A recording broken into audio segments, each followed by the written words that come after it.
comics in there. Then I go back and I start with the beginning, and I lead up to they get to that action. And then I work on my conclusion. I don't work in specific order. And then, of course, you fit in all the fight scenes. And you don't want a book full of talking heads because there's no action there, and that just, slows down the whole story. But at the same time, you don't want a book where it's just, Hulk versus Thing, and they're pounding on each other for 20 pages. Okay. So you have to build it up, and so I like the big moments, and I like a lot of humor. In my own life, I like things that flow naturally that are funny, and so I like to bring that into the comic. I'd like to have some humor, but I don't like it to be slapstick. I don't like it to be jokes and one-liners. It's the type of natural humor that you have when you're with your buddies and something happens and you just have a little fun with that. And I like the characters to do that too. And so I like to make sure that there's a little bit of humor, and that just flows naturally as I'm writing the thing. And so as I'm writing, I write full script. So when I'm done, it's a full comic script. And so I'm starting I'm starting with an outline. I'm starting with big moments that I like, and then I'm starting with the introduction. And so I'll do page breakdowns where I'll decide how many panels and how it's going to fit together. And then I'll move the characters around, and sometimes it flows naturally with the dialogue as I'm writing, and other times I'll leave the dialogue out at that moment, and I'll just be mechanically moving from scene to scene, trying to fit it all together, and then I come back and put in the dialogue, because it'll change with the story. But I understand the big picture I want to present in that comic. We did a comic where we had a character called Captain Polska, who was created by a friend of mine, and he's Captain Poland of Canada. Okay. And so that's just funny in of itself. Yeah. and he's Canadian, but of Polish descent, so this made a lot of sense for him as a person. But it was, so when we do the story, that's a funny moment for the characters that they're going to cross over with with character, and that's who he is. And then we have a lot of fun with the fact that the Canadians are a little more proper, and my character wasn't. We did a story where we did a version of Cops, and that was nominated as a finalist for Story of the Year last year. We only ended up as a finalist, so we were top 10, but we didn't win. But if you've ever watched the TV show Cops, the idea is that a camera crew follows the cops around, and they film interesting things. Bill Black, who does AC Comics and does FemForce, if you're familiar, makes his own movies about comics.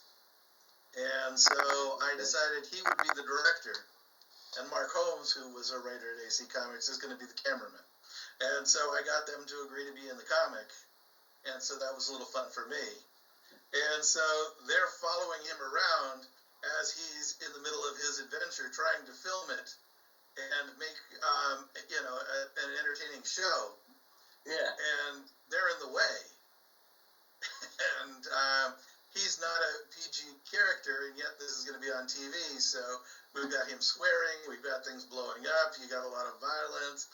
They're not in the right, spot for it. So I thought this was kind of fun, and it worked out nicely with the action. And so it all depends on the story, but there's always some hook that I think that is going to make this fun. And then I write around the hooks.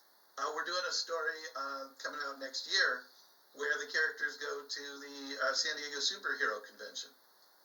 Well, that'll be cool. Based on the San Diego Comic Convention, but since they're the superheroes, they're like the dentist at the dental convention and the doctors at the doctor convention. Hey, Rick. And that's the hook. That's cool. It's a good concept. Hey, Rick. Yeah, I mean, it's always something that's fun to me. That's magic, man. I mean, that's magic the way you do it. I could see it. So you've been doing that a long time, so it's not like somebody could just come on that process. But that's very interesting. Thank you for sharing that. Well, I mean, we have a lot of people who are at a lot of, in different spots because we just brought on a new editor who has been working in the comics, writing some things but hasn't edited before. Before I wrote these comics, I hadn't written comics. I'd been in the comic field for most of my adult life. I was a retailer. I worked for Archie for a decade as a public relations coordinator. But, and I'd been a comic journalist, but I had never written a comic before 6 years ago. And I didn't think we could do this. And I told Gilbert, artist on the first one, he's our art director. I told him, we can't make a comic together. I worked at Archie. I know what's involved in making a comic. We can't do this on our own. And I was wrong, and he was right. Hey, Rick. Yeah. The Cops, the TV show, I saw them actually filming over at Stockton, California. So yeah, those guys. Well, that's fun. Yeah, that would be a place to be. Yeah, that would be a place to be. Action. Now the G-Man comics, is it one big universe? Do all the superheroes connect one way or another? Well, I mean, the idea is that G-Man is a slang term for FBI agent. It comes from all the old gangsters. James Cagney. Yeah, exactly. Yeah. And so my characters, the G-Men, they worked for the FBI. They had to register with the government to be deputized superheroes. And so we start off the first issue of Simon and Kirby with him selecting the team like Phelps used to select the members for Mission Impossible, with different pictures of different characters, and he's going to decide who's going to be on the team. And the idea would be that we'd have a rotating team of characters, and we'd have a shared universe. Now, it was me, it was Jim Burrows, and it was Eric Bennett, and we each had our own characters, and we were all going to play in a shared universe. And so his characters would appear in my books, and my characters would appear in his books. If you are a fan of the early Marvel books, Daredevil would just show up in the middle of Spider-Man for a panel or two and then disappear. They all lived in New York City, and they'd all bump into each other, and it wasn't this massive crossover where, Flash is racing Superman. It's just, they just bump into each other. And so when Eric's writing his books, if he wants to use my characters, he's free to do it. And if I want to use his characters, I'm free to do it. And we all do it differently. When Gilbert uses our characters, he puts them in his books too. With Eric and I, we do it a little differently because usually I'll ask Eric to dialogue his characters. And Eric will, have me dialogue my characters. I mean, we write the story, but when we come to the actual words that the character's speaking, we'll massage them a little so they come out the way our characters speak for us. But that's not true with all the crossovers, and certainly we've had characters cross over. Jim said to me one time, one of the villains I had in the book, I have a character called Murder Hornet, and Murder Hornet it does the whole thing that Iron Man had done, where his Rhodes was Iron Man for a while, and he was pretending Iron Man was a different person. So we have an evil billionaire who's Murder Hornet and uses the persona to go, do his version of, injustice, and then he has someone stand in for him when he's in public so that people don't know that he's actually Murder Hornet. And Jim says to me, how attached are you to Murder Hornet? I said, well, he's like the main villain for many of the books that I'm writing. He said, would you mind if I killed him? Oh, my God. I said, well, that does impact. He says, no, not the actual character, the stand-in guy. And so in one of his books, he killed off one of my characters. And so then I wrote a whole story about the replacement character. And so, we all have fun with it. We all enjoy the shared universe. And we enjoy having the characters interact. I think that makes it more fun for the reader, as the characters isn't, it's such a big deal they cross over. But we cross over with other companies. Oh, that's what I was going to ask you, yes. So you do what companies do you cross over with? Well, we did a crossover with Tomorrow Girl and our press, and so it was our version when we published it was Sergeant Flag meets Tomorrow Girl, and then we had as the characters were traveling between dimensions to get there, We had other independent characters and universes appear in splash pages.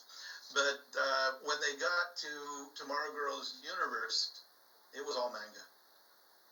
Okay. And then our characters stood out that they weren't. And then when she came back to our universe, she was still manga, and our characters weren't. So I thought that was a little bit of fun too. We're planning for next year a crossover with Heroic Publishing, but we're going to announce that later.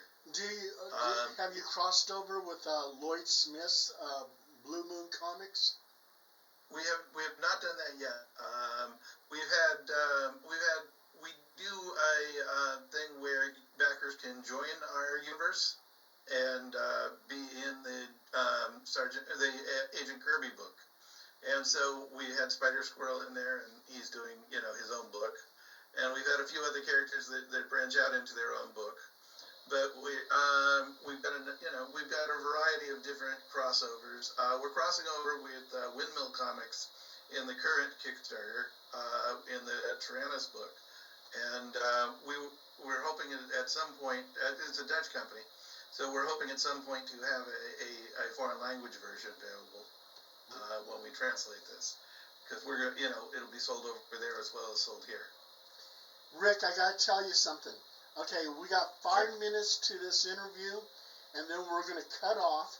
We're going to take a 10-minute break, and you'll receive another link so we can finish up this interview. And because I still have a lot of questions for you, Phil's probably got a lot, and the Paranormal Soul Brothers got a lot. So, absolutely. Yeah. And I didn't answer all of his questions before he had put them together, and I kind of lost. I think I answered one and then lost track. So such great information. You gave me everything. One-stop shop. Okay. Well, thank you. But yeah, I mean, the last thing was about the characters just showing up. You don't need like you said, a Flash versus Superman, or they could just, you could have them just interact, briefly. But I like your usage of his character or yours. Yeah, that was cool. Yeah. And all these comics, are they digital? We do both. I like print, but that's based on my age, I assume. And I think that, but some people have a storage issue. Where do you put all your comics? Yeah. And so some people like digital because they're more convenient. Some people like digital because you can read them on your phone. Or on your tablet. It's real hard to read them on your phone. I got to tell you, I get all the art as we're in production, and it comes on the phone, and I'm sitting there with my thumbs pulling it apart to try and see the panels and to read it. And as we're putting because the wheels never stop turning. We've got a Kickstarter going on right now this month. It'll end at the end of the month, and then the next Kickstarter starts in February, and we intend to launch every February 1st and every August 1st. But 3 of the books for February are already in production. And, we got to get them all going all the time. It can never stop, because otherwise we won't be ready for February. And Rick, when you come back on the second link, can you show us some of these comic books? I want Phil and the Paranormal Soul Brothers to see some of the artwork. Yeah, and Paul, especially since we got a 10-minute break, I can run and grab a few. Okay. Yeah. I want to know if you guys get the Mandela effect with your comic books at all. That's the thing when we come back, too. Okay. Sounds good. And we've got about 2 minutes. Are these comic books archived? You can get them at every one of our Kickstarters. You can get all the back issues. We've produced 81 comics so far, and we've arranged so that you can still buy the back issues, and they'll ship with the current comics. And we only sell the comics on Kickstarter, so if you miss out now, you're going to wait 6 months before they're available again. And would I be able to find any on Google Books? No, they're not on Google Books. We have a variety of different platforms, but we may run out of time for this one, because we're on 3 different platforms. But as soon as we pick back up, I'll go over how we're distributing. Okay. Yeah, because like my books and everything I make sure that they go on Google Books, but I don't make any money from that. But I get a lot of readers, though, which is good. Yeah. I don't know how you make any money in comics anyway. I mean, it's a game of pennies. It's not a game. Is it not? You know what I mean? Yeah. Well, I used to, when I was a kid, I used to buy tons of comic books. I mean, oh my God. My first letter published was in Mr. Miracle number 4. Right, but Mr. Miracle was 20 cents, right? Yeah. Right, Yeah. exactly. And they gave up half of that, so they got a dime. Yeah. And out of that dime, they had to pay for printing, shipping, and pay the creators and turn a profit. Yep. We got 45 seconds. Okay, so I'm gonna go grab a few books, and I'll see the link when I come back. Fantastic. All right. Thank you. Phil, what you got when you come back, Phil? I know Phil has got some good questions for him about the Kickstarter route as far as, and then he already said that you don't make any money on it, which is one of my questions. How do you make money on that? yeah.